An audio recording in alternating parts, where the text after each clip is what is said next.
Good morning, lovely third grade people. Today is Wednesday, December 16th, and we have made it for reading. We're looking at day 3 in our reading connection to social studies. We're talking about winter holidays. On Monday, we made some really good text-to-self connections, and we talked about Christmas. And then yesterday, we talked about Kwanzaa. We made 2 kinds of connections. We made text-to-self connections to talk about what we knew about Hanukkah. And then we made text-to-text connections talking about the connections between Hanukkah and Kwanzaa and Christmas. And today we're going to talk more about Hanukkah and get some good background information. So here we go. Are you ready to go? When we're done meeting, it's time to go to talk about our Google Classroom activity, and then we have Lexia, and then at 9:45 we are done with reading. So here we go. Day 3 of winter holidays. Hanukkah is symbolized by the picture in the middle. It's called a dreidel, which is pretty cool. They play a game in their culture. We learned a little bit about the religion and the culture last week, and we talked about the overview for winter holidays, and we're going to watch this really short video to get some more nonfiction, real fact information about Hanukkah, and then we have a fiction connection, and then we have our work for today. So here we go. If the video lasts. Hi, this is Peter Jacobson. I'll be reading The Story of Hanukkah, adapted by Jeremy Frank. Long ago in the land of Israel, in the center of the walled city of Jerusalem, there stood a beautiful temple. Outside of Israel, though, there lived a very wicked man named Antiochus, the king of Syria. The king did not like people who had beliefs different than his own, and so he went around the world forcing his religion on all the people he conquered. When Antiochus and his army invaded Israel and took it over, he decreed that only his gods could be worshipped. He made the Jews swear that they would give up their religion and customs and follow his instead. He also commanded that all of the Jewish temples be converted or destroyed, including the beautiful one in Jerusalem. Those who refused to follow Antiochus' commands were to be severely punished. Some Jews obeyed Antiochus out of fear, but others were brave enough to refuse. Judah Maccabee was one such man. Judah and his brothers were all strong fighters who formed an army of their own to fight King Antiochus and his men. Although they were greatly outnumbered, the Maccabees fought the Syrian army with all their might. With the strength that only comes from fighting for something you truly believe in, Judah and the Maccabees defeated Antiochus and his army and triumphantly reclaimed the temple in Jerusalem. However, when they entered the temple for the first time, they were shocked to see it in shambles. The golden pitchers were all tarnished, the marble floors were cracked, and there was no oil to light the menorah. They began cleaning the temple, removing every sign and symbol of the religion that had been forced upon them by their invaders. As they worked, they found a small container of oil. They all knew the little oil they had would only be enough for one night, but then a miracle took place. Instead of going out, the lamps kept burning and burning. They burned for 8 days and 8 nights, and this way the Maccabees knew God was with them. That is why we celebrate Hanukkah every year, and why we light 8 candles in our menorahs. The end. So there's some more non-fiction information about Hanukkah. As always, if the video gets stuck, I'll send it out to you. Sometimes it's your internet and not mine, so we'll be able to share that with you.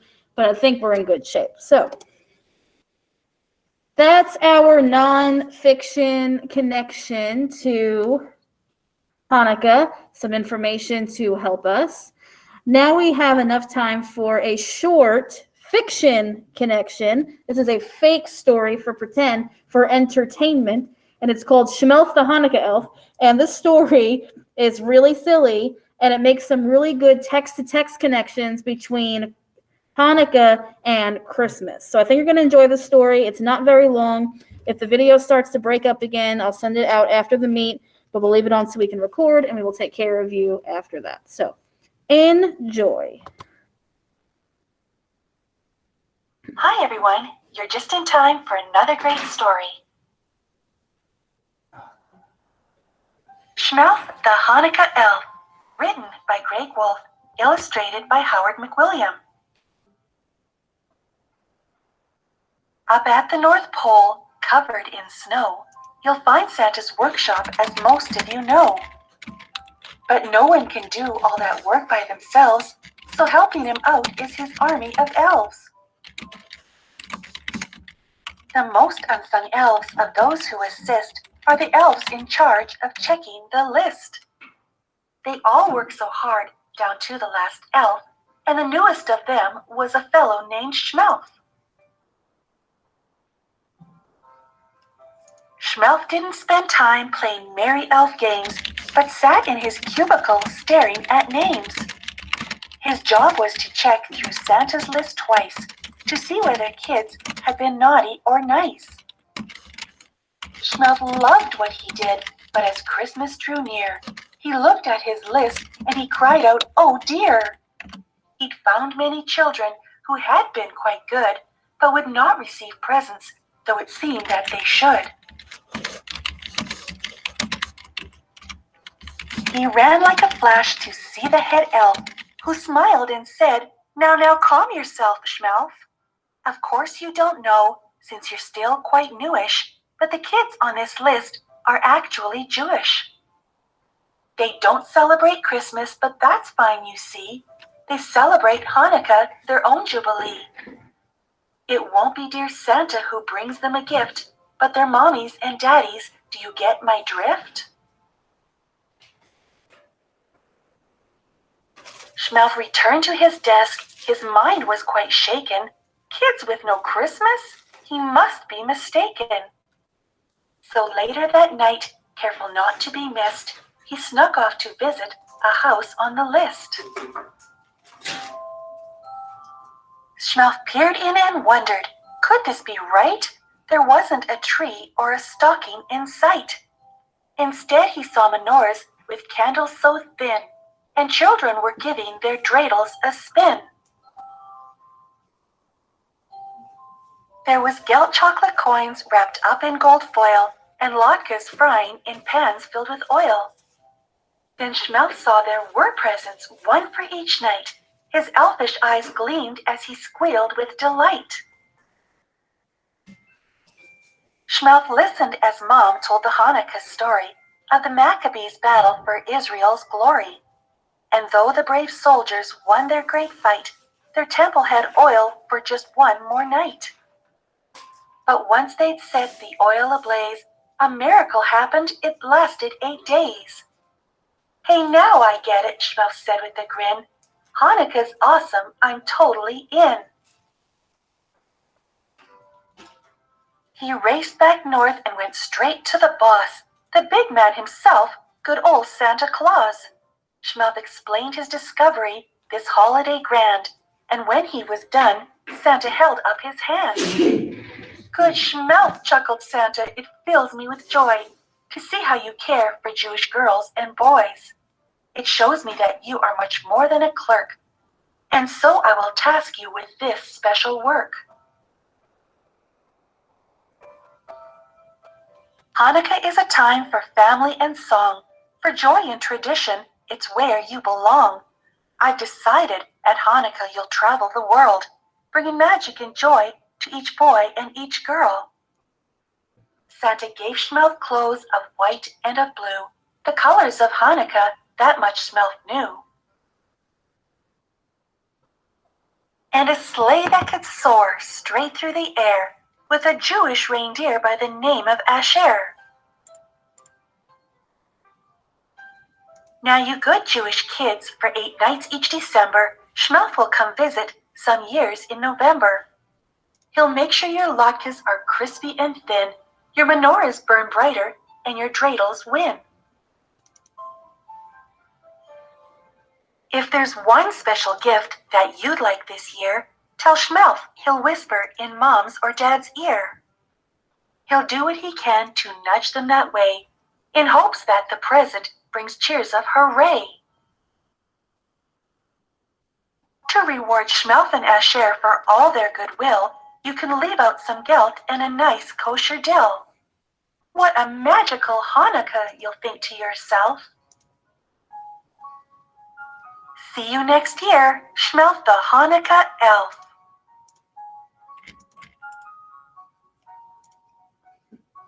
Thanks for joining me today. Check out these links for more great stories. So that's not a typical Hanukkah story, but I thought you'd really enjoy it since we're talking about fiction writing and reading anyway. And I thought that would make a really good text-to-text connections because you can see how it works with Hanukkah and Christmas. And I don't know, I just thought it was really cute. I found it this year and I really liked it. So now that you have your fiction fun and your nonfiction background, you have a reading passage for you to do. It's in the Google Classroom underneath Wednesday 12:16, and it's a nonfiction connection about Hanukkah, and it looks like this. Got our Hanukkah picture on top.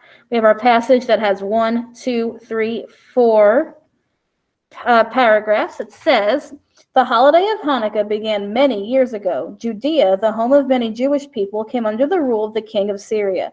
The king would not let the Jewish people celebrate their customs and traditions. One of the worst things he did was destroy their temple. The people fought against him and eventually drove him out. A man named Judah, a Maccabee, gathered with his friends, the Maccabees, and drove the king's men out of the temple. The people were free, and now they could celebrate their customs the way they wanted. They cleaned up the temple and wanted to light their holy lamp, which should have already been burning. They could only find enough oil to lamp the light for 1 day, but a miracle occurred. The oiled lamp stayed lit for 8 days, which was enough time to get new oil for the lamp. That day is remembered each year with an 8-day celebration called the Festival of Lights, also known as Hanukkah. To celebrate the miracle, each day of Hanukkah, candles are lit in a menorah. People also eat latkes, which are potato pancakes, and have other foods that are fried in oil. They play the dreidel game, whose letters remind us Nes Gadol Haim Sham, which means a great miracle happened there. People also eat chocolate called gelt, and they exchange gifts. All right, so there's your passage. And from the information in this passage, we're going to answer these questions. Number 1, what did the Jewish people believe was a miracle? The lamp stayed lit, they ate chocolate, the king left, or that Hanukkah lasts for 8 days. Which is the miracle according to the passage? Click on your answer, click in the color, and scroll down. One of the vocabulary words in our passage is customs. Find the word customs in the passage and use the context to help you find the synonym, a word with the same meaning. What is a synonym for customs? Parties, packages, stores, or traditions? Click your answer, click in the color, and scroll down. Number 3, who helped the people drive the king's men out of the temple? Was it the king, the Jews, Judah, or the friends? Go check your passage, click your answer, click in, and scroll down. Number 4, how long does Hanukkah last? 8 hours, 8 weeks, 8 months, or 8 days? Click your answer, click in the color, and scroll. And which of these is another name for Hanukkah? The dreidel, the language, the festival, or Christmas? Which of these means Hanukkah? Click on your answer, click in the color, check your answers so you have everything correct. And then when you're done, go back down to the bottom and press submit. And then it's going to give you your score. And then you come back here and you're done with reading for today. So I hope you enjoyed your social studies connection to another winter holiday. We've now done 3 of them, and we're going to have a lot of fun. Show what you know in your form, and then you're good to go. So check mark on your Google Meet this morning with our social studies connection. When I let you go at the end of the video, you're going to go to the Google Classroom and do today's activity. And then when you complete that, you are headed over to Lexia. With the leftover reading time until 9:45, when the time ends, you'll be working on silent reading or your choice board in the Google Classroom that has connections to science, social studies, and writing. At 9:45, take a restroom break and start your time to come back for math. Your fluency passage this week is called The Fox and the Wolf. It has 1, 2, 3, 4, 5 paragraphs. that you'll be reading this week. If you have a Mr. Bill meet, this is the passage that you will be working on. The first Mr. Bill meet is Angel at 9:15, and then Caden at 9:30, and Jet at 9:45. Then we have a math break. If possible, I would like Yasmin, Taylor, Azaria, Caden, and Melanie to stay on, as many of those friends that can stay on, so we can check on something real quick. And that is the official end of your reading time for today. I'm going to check the chat box and answer questions. If you need something, hang on. And if not, I will see you at 10 o'clock for math.